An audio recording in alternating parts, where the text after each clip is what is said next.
اسرائیل نے قطر پر دوبارہ حملے کا اعلان کر دیا ہے، اور یہی بس نہیں، نیتن یاہو نے پاکستان کو بھی کھلی دھمکی دی ہے۔ سوچئے یہ کون سا پیغام ہے؟ یہ دھمکی دراصل پورے عالم اسلام کو ہے، اور سب سے بڑھ کر پاکستان کو للکارا گیا ہے۔ یہ سمجھتے ہیں پاکستان کوئی کمزور ملک ہے، یہ بھول جاتے ہیں کہ پاکستان وہ سرزمین ہے جس کے پاس وہ طاقت ہے جو دشمن کے غرور کو راکھ کر سکتی ہے۔ پاکستان امن چاہتا ہے، مگر کوئی ہمیں ڈرانے کی غلطی نہ کرے۔ پاکستان کے پاس اب دو راستے ہیں۔ پہلا راستہ خاموش تماشائی بن کر تالی بجاتا رہے۔ دوسرا، دنیا کو بتا دے کہ پاکستان کو کمزور سمجھنے والے شدید غلطی پر ہیں۔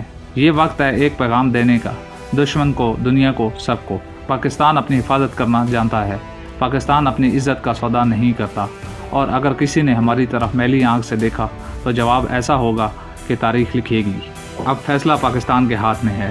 کیا پاکستان صرف ڈپلومیسی کرے، یا وقت آ گیا ہے کہ عملی اور سخت قدم اٹھائے جائیں؟ اپنی رائے ابھی دیجیے، کیونکہ یہ صرف حکومت کا نہیں، یہ پوری قوم کا امتحان ہے۔